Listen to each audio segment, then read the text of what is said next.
We also have a special order of business today. We will be hearing item 1, SB 556 by Senator Dodd first. We will then move on to item 2, SB 378 by Senator Gonzalez. After we dispense with this special order, we will hear bills in the order shown on the agenda, unless otherwise noted. In addition, SB 9 by Senator Atkins will be presented by Senator McGuire. We will take 2 primary witnesses in support and 2 primary witnesses in opposition for each bill. These witnesses will have 3 minutes each to provide their testimony. We do have one exception, SB 556. We will have 3 primary witnesses in opposition, each of whom will only have 2 minutes to present their testimony each. All subsequent witnesses should state their name, their organization, and their position on the bill only. We are also limiting time for these additional witnesses to a total of 15 minutes per side. This means we will take calls from additional support for 15 minutes, then move on and take the calls for additional opposition for 15 minutes. If you are unable to provide your testimony within this 15-minute period, please submit written testimony through the position letter portal on the committee's website. Let's see, we do not have a quorum, okay. We will operate as a subcommittee until we get a quorum. Our first bill is item number 1, SB 556 by Senator Dodd. Senator, please proceed. Thank you, Madam Chair and members. SB 556 would bring California into conformance with existing federal and state law, seeking to accelerate the deployment of wireless broadband network infrastructure throughout California.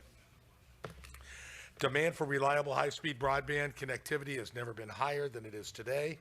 The COVID-19 pandemic has clearly elevated our understanding that broadband access is essential for participating in every aspect of modern society.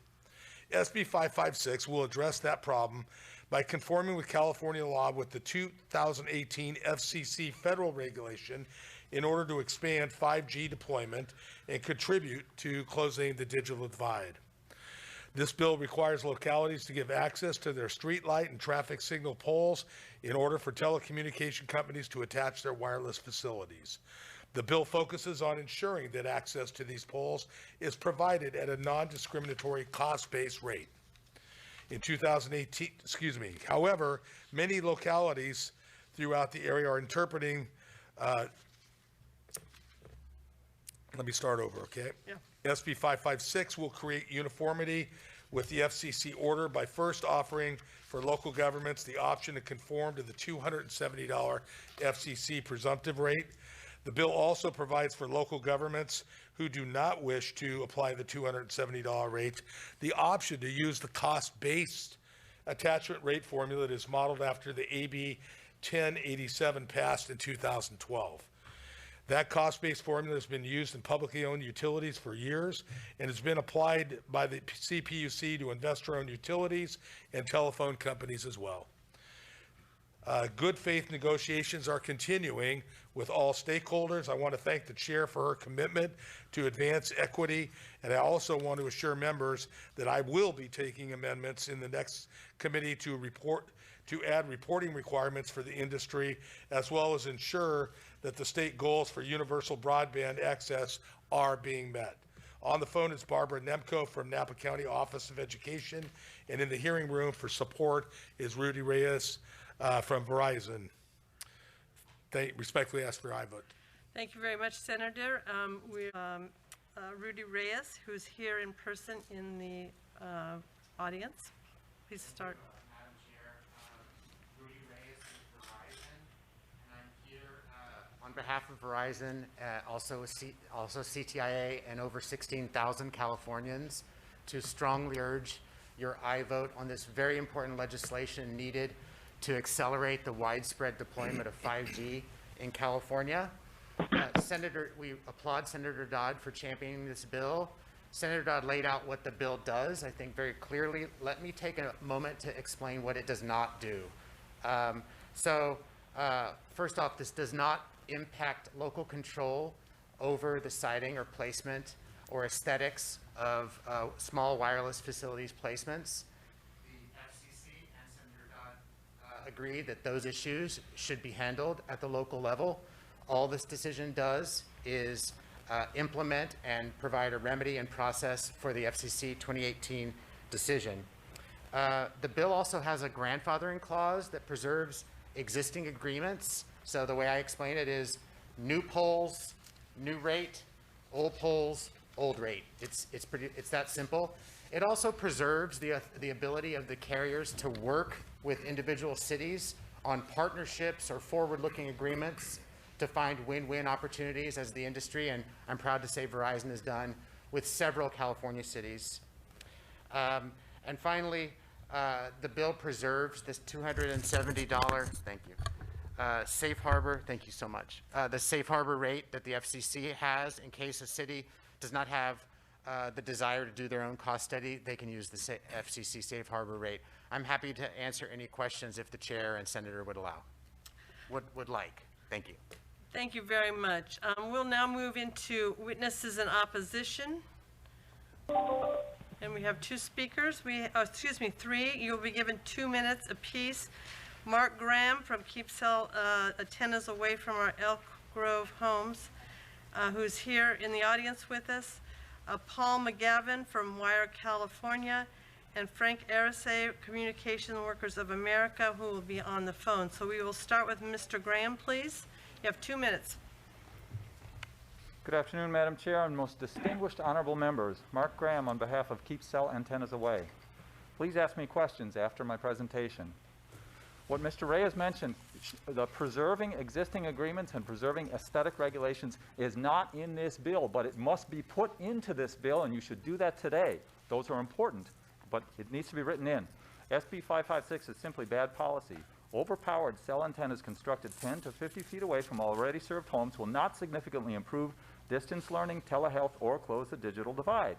The people in underserved lower income areas cannot afford the much too high prices for broadband. What is needed is just and reasonable pricing from Title II regulated wired internet from state public utilities. According to a report last April from the University of Southern California, Annenberg School for Communications, the digital divide is a price issue. There's nothing in SB 556 that addresses end-user affordability or requires just and reasonable pricing. The bill is also vague, uncertain, and unconstitutional. Section 5981A says, a local government or local publicly owned electric utility shall not unreasonably deny the leasing or licensing of its streetlight poles or traffic signal poles for cell antennas. What does that mean? Is it reasonable for a city to deny access citing federal law and federal and state appellate court opinions? In 2019, the California Supreme Court ruling in T-Mobile v. San Francisco said the city has the power to set aesthetic regulations to preserve the quiet enjoyment of the streets and other local values. Is that reasonable? Yes. As recently confirmed by the U.S. Court of Appeals for the Ninth Circuit, under Federal Communications Commission regulations, cities retain local authority to impose reasonable aesthetic regulations on telecommunication providers' facilities. City of Portland versus United States. Can a city cite that and deny access? Cell antennas in front of homes are never the least intrusive means to provide telecommunication services. A vague and uncertain law usually works against the city, the county, and the people.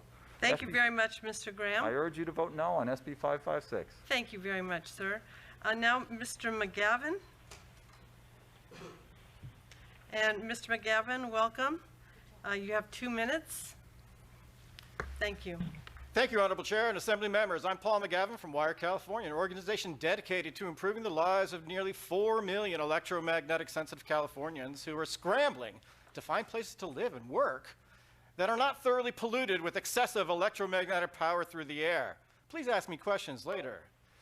This is getting harder and harder to do as we're continually being tortured and forced to move due to excessive power through the air by big wireless companies who are bamboozling you into accepting wireless broadband as the solution to close the digital divide. They have no preemption for wireless broadband, only for wireless telecommunications service. Please understand that.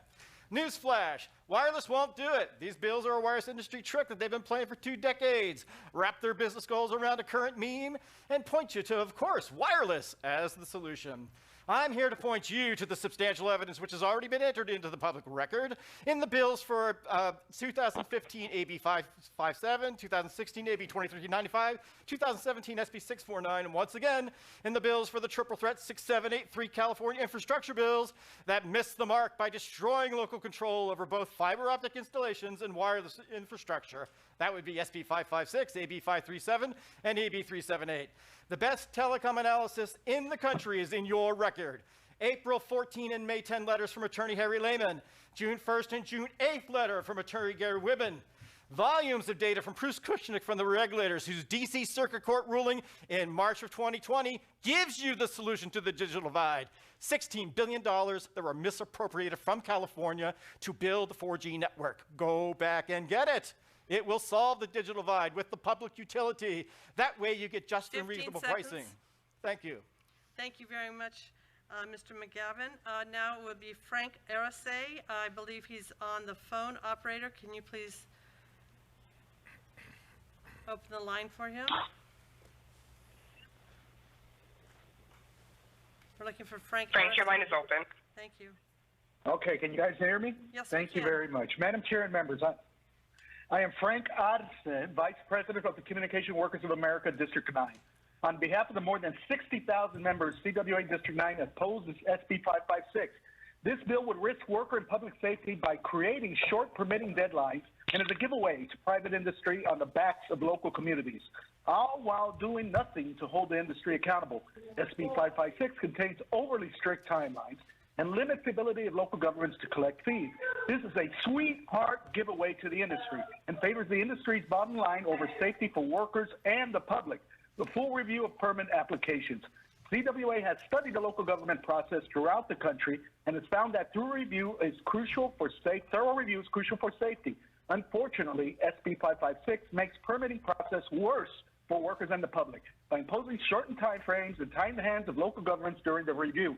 Local governments need to help to be able to ensure that installations are conducted safely by properly trained workers.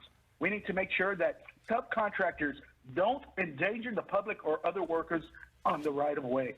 CWA contributed to a report published in March of this year by the National Association of Telecommunication Officers and Advisors that details a long list of problems associated with unfair application timelines and restrictive fees, like the ones imposed by SB 556. For example, the report finds that 4 out of 5 local governments surveyed report that providers regularly provide incomplete applications. Nothing in this bill addresses the failure of applicants to comply with the law or to strengthen the penalties if they don't comply. This report also details over 50% of local government respondents report that telecommunication installers cause damage to public property and or fail to properly restore public property.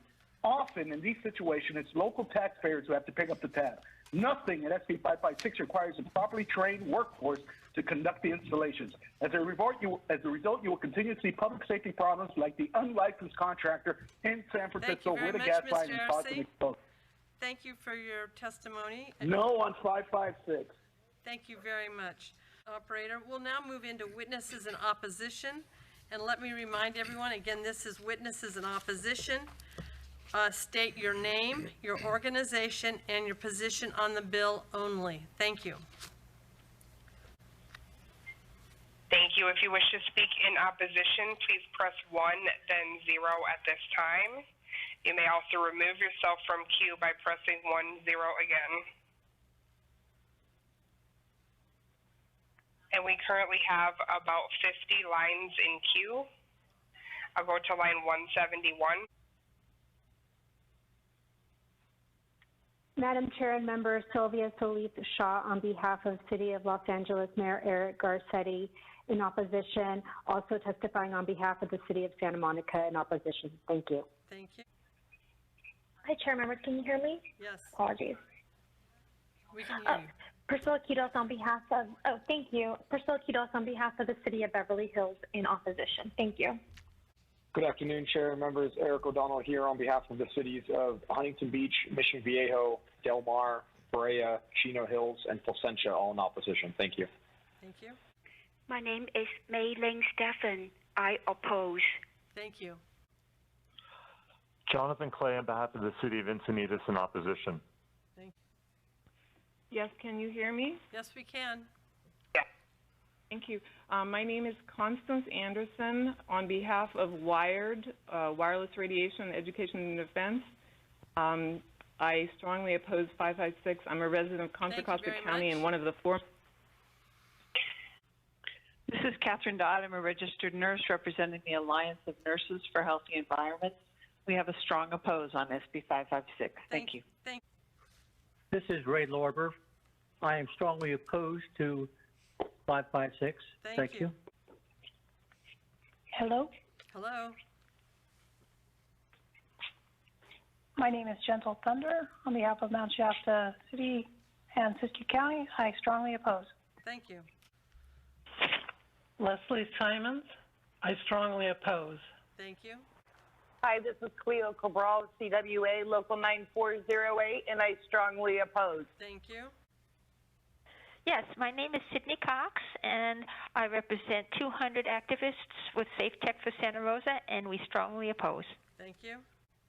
Daniel Gutierrez on behalf of TURN, the Utility Reform Network, in opposition. Thank you. Hi, this is Patrick Welch with the California Municipal Utilities Association. Opposed unless amended. Thank you. Thank you. Good afternoon, Madam Chair and members of the committee. Paul Gonzalez on behalf of 14 different cities throughout the state opposed to the bill. Thank you. This is Regina McKenzie. I'm a homeowner and I oppose. Thank you.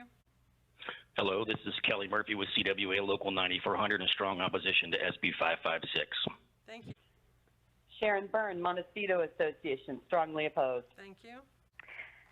Vicki Gold, Water Flows Free, Mount Shasta, strongly opposed. Thank you.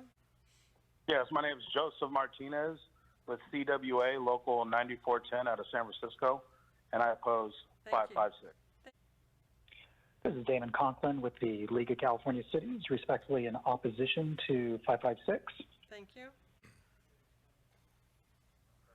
Hi, this is Sean Davis. I'm from Park Mesa Heights Community Plum Department. I'm speaking as a stakeholder today, and I oppose this bill. Thank you. Ann Cantrell, Long Beach.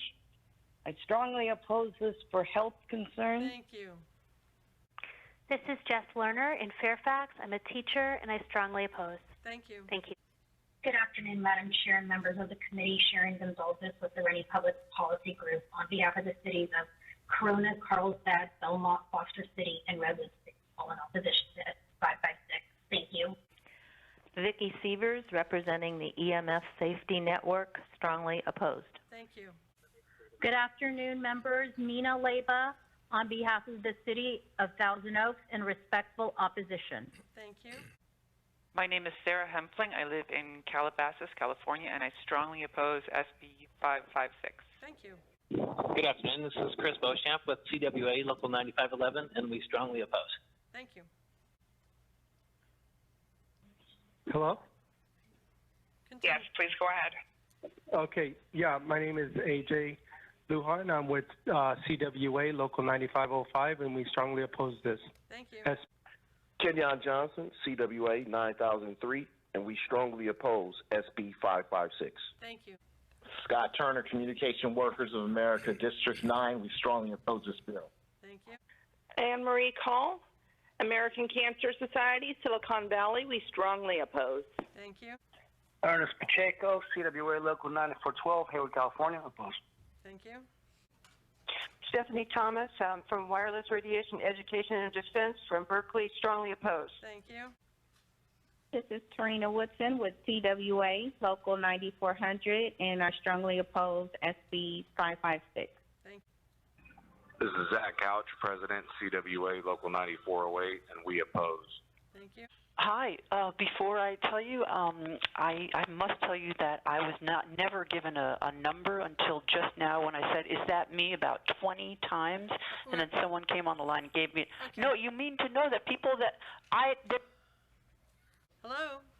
Oh yes, yes. Hi, I am a resident here in Palo Alto. My name is Ellen Hartog, and I strongly oppose. Thank you. Hi, my name is Tom Laporta from Safe Tech from Santa Rosa, and I strongly oppose this bill. Thank you. Hello, my name is Andrea C. Namaste. I live in Topanga, California.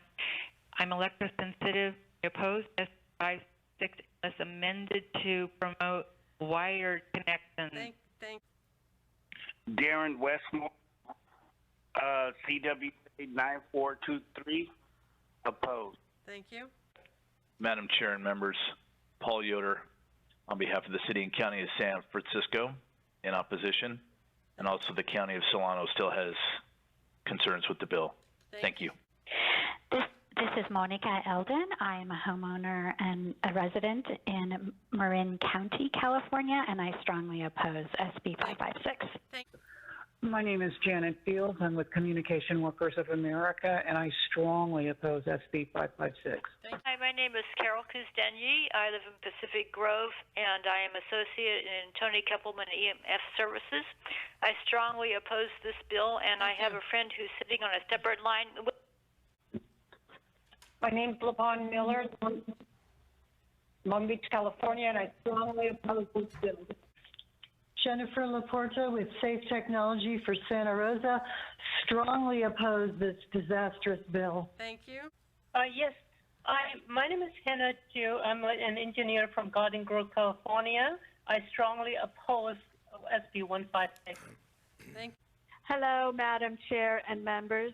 My name is Taryn Burns in Palm Springs, and I strongly oppose SB 556. Koch from Long Beach, strongly oppose this bill. Thank you. My name is Lauren DeReamer from Sausalito, California. I'm representing myself and my family, and we strongly oppose SB 556. Thank you. Hi, my name is Sarah Amanoff. I'm a teacher in San Francisco Unified School District. Speaking for myself, calling to strongly oppose this bill. Good afternoon. Kiara Ross on behalf of the cities of Stockton and Glendale and the town of Truckee in opposition to the bill. My name is Midway Safari from the city of Lake Elsinore, Southern California, and I strongly oppose SB 556. This is Zoe Berg with Americans for Responsible Technology representing ART, and we strongly oppose SB 556. Good afternoon. Liz Sorensen with Communication Workers of America, District 9, in very strong opposition of SB 556. This is Jamie Tucker on behalf of Stop 5G California's 1,500 members, and we strongly oppose SB 556. Hello, this is Phoebe Sorgan, and calling on behalf of Wireless Radiation, Education, and Defense, and we have members in different cities and towns in California, and we all agree no on 556. We oppose. My name is Carlton Keppelman. I'm a teacher, and I strongly oppose SB 556. Thank you, operator. We will take 3 more people of opposition. Hi, good afternoon. My name is Yvonne Melton with Communication Workers of America, District 9, and I stand in opposition to SB 556. Thank you. My name is Ethan Kinderconnect. I live in Calabasas, California, and I strongly oppose SB 556. Thank you. Yes, this is John Mendoza with CWA, and I strongly oppose SB 556. Thank you. And operator, thank you for getting those phone calls through for us. As we stated earlier, we were only taking 15 minutes of support and opposition this afternoon. However, if you are unable to provide your testimony within that 15-minute period, please submit written testimony through the position letter portal on the committee's website, and I appreciate everyone's patience during that time. We'll open it up to questions of the committee. Assemblymember Ramos. Thank you, Madam Chair, and thank you, Senator Dodd, for bringing this very important issue as far as bridging the broadband divide and internet to our areas. We've heard several speakers talk, and in particularly a city in my district, Rancho Cucamonga, has raised concerns over local control. I just wanted to see if you could elaborate a little bit more on that, and if there is continuing ongoing discussions with stakeholders to try to address and come to some meeting of the minds on those issues. Yes, thank you, Assembly Member. Appreciate the question. We've been working for a long time on this bill.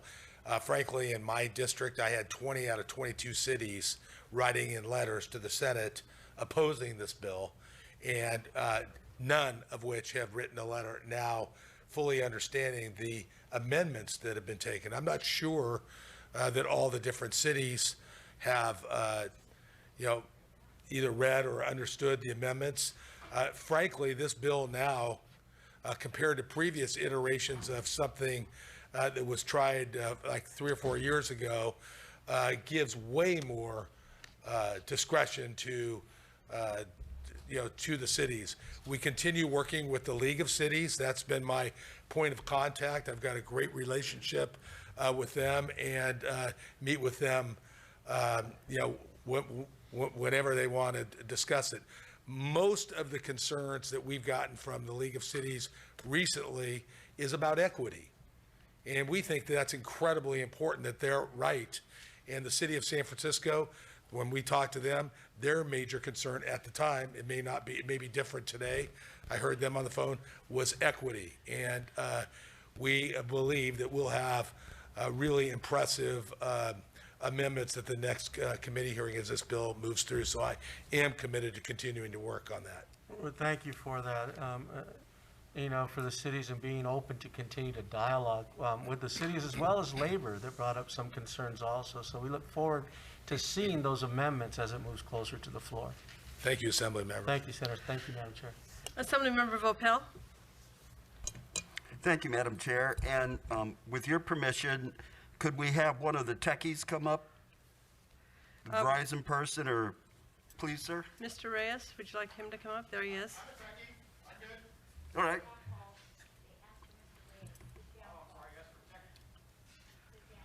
You got it, Mr. Reyes? May it please the chair? Yes. Senator, Okay. Yes. Hi, Assembly Member. I have a military electronics background. In fact, I was a radarman. So these questions will be in the weeds a little bit, but for a particular reason. 5G, and if you disagree with anything I'm about to say, jump right in, okay? Yes, I sir. want to make sure I have my head wrapped around this bill, because I like the bill. It's a good one.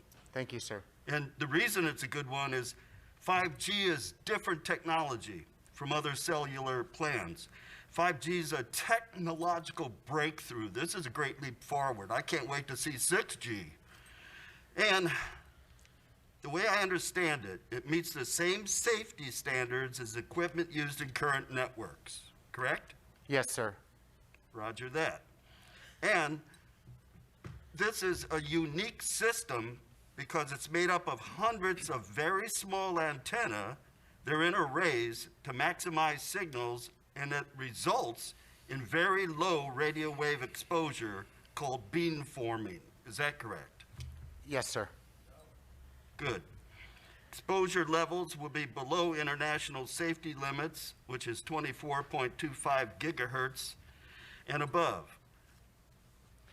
The way I understand the international safety limits is their most stringent is in the European Union.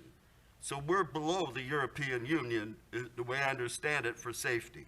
Is that correct? Well, I would say that the bill conforms to the FCC's safety standards, which are very strict, yes.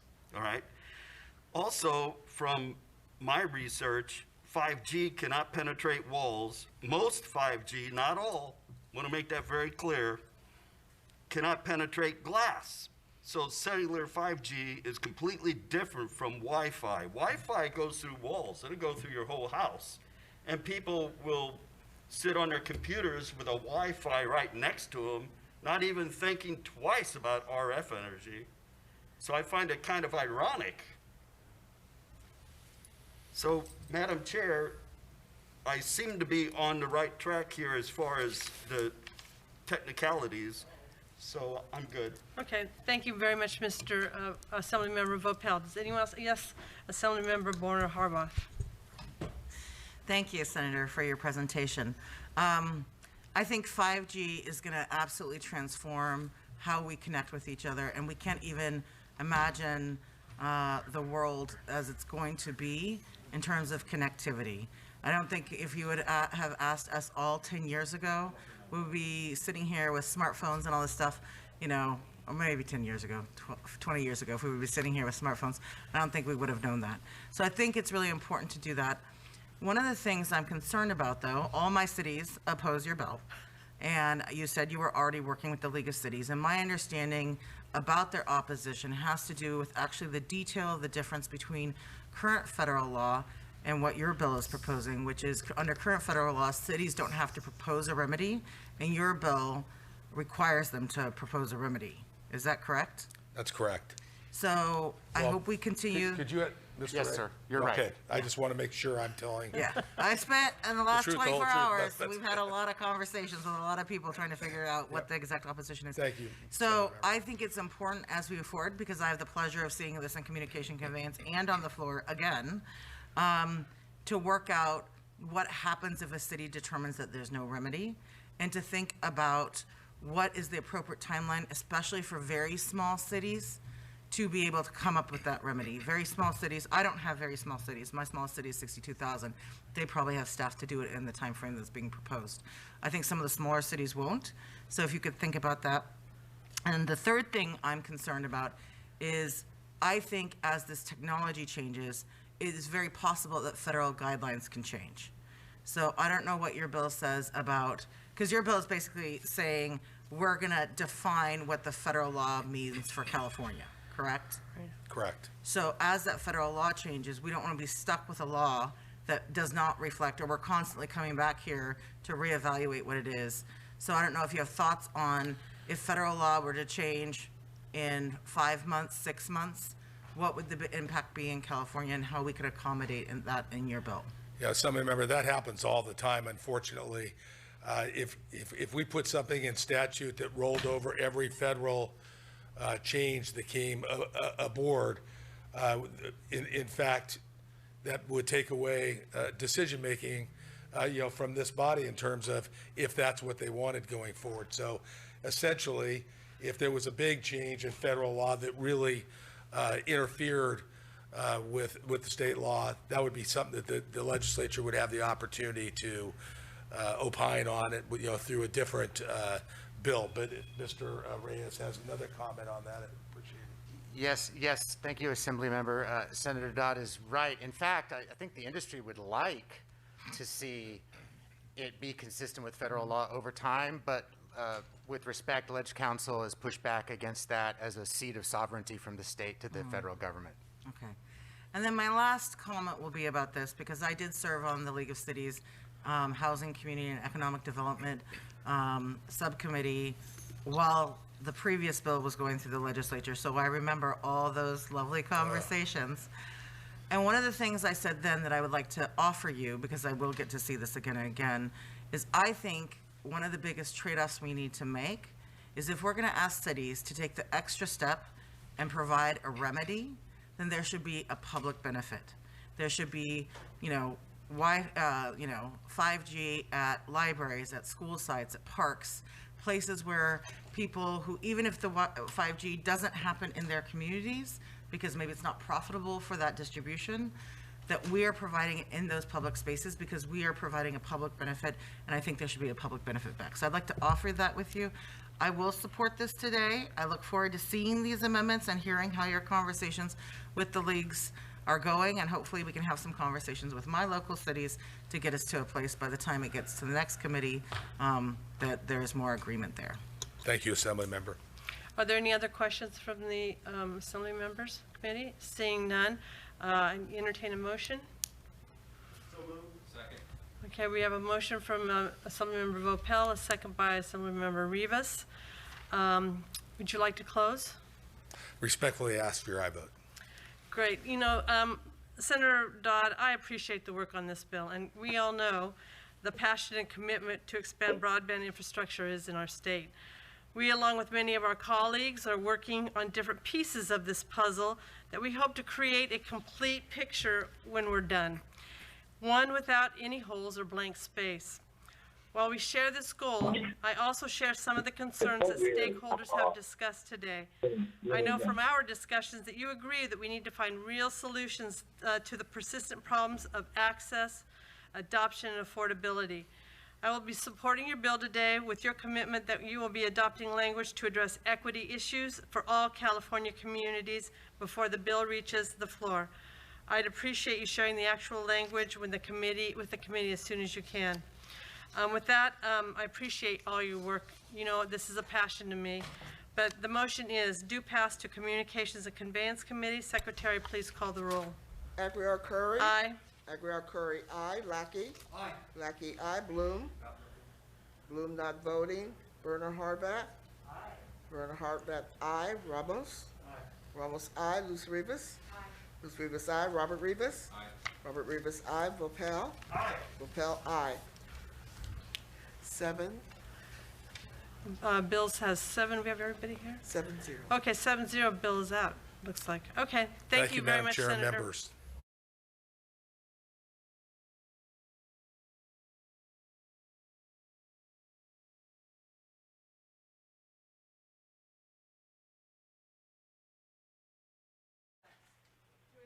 No, I don't. My husband don't celebrate it, so why the hell do I need to remember?